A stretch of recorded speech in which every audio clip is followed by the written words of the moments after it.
Matatandaang naunang iniulat ng Aynos Pasig ang hinaing ng mga residente ng Barangay Palatio na nakatira malapit sa gilid ng Parian Creek kaugnay ng umano'y mga insidente ng nakawan sa lugar.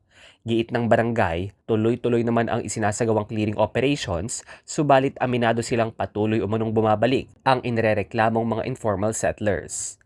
Bilang tugon sa mga reklamo ng mga residente, nagsagawa ng joint cleanup drive at city ordinance operations noong January 23 ang Bantay Pasig Division na nilahukan ng mga barangay na sakop ng creek.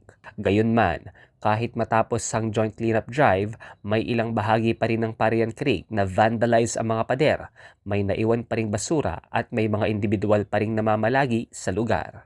Paliwanag naman ng Bantay Pasig, 24 oras ang pagbabantay sa Parian Creek. Nagtalaga rin sila ng mga roving personnel na tututok rito.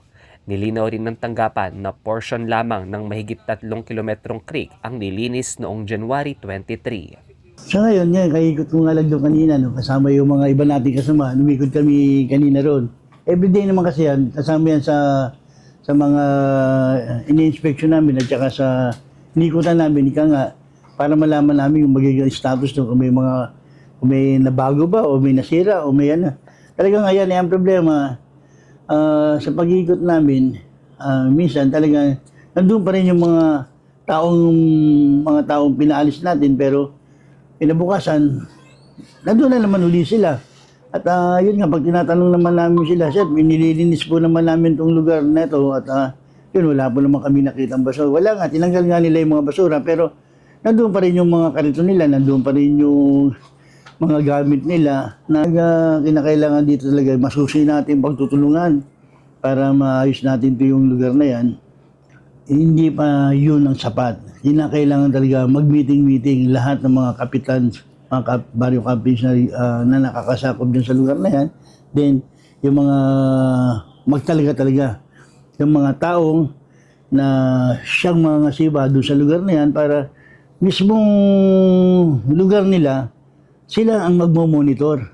I-monitor nila kung halimbawa San Miguel, Palatio, kung ano yung sakop mong lugar, dapat nga magpaligsahan sila dyan. Na ito yung lugar ko, Palatio ito. Malinis tong lugar na to. Itong San Miguel, mas malinis to. Itong San Nicolas, mas malinis to. Dapat nagkakaroon ng paligsahan na ganyan. At para yung momentum ng ika nga ng pagpapaganda natin, talagang sumaliwa doon sa mga kaisipan ng bawat isa. Nananawagan ng Bantay Pasig Division sa nasasakupang barangay na mas paigtingin ang koordinasyon at paghihigpit sa creek na hindi lamang para mapanatili ang kaayusan kundi pati na rin ang kaligtasan ng mga residente. Tiniyak naman ng tanggapan na tuloy-tuloy ang pagbabantay at pagsasaayos sa Parian Creek. May isinasagawang clearing operations man o wala. Ako si Philbion para sa latest ng Aynos Pasig. Balitang totoo, serbisyong tunay.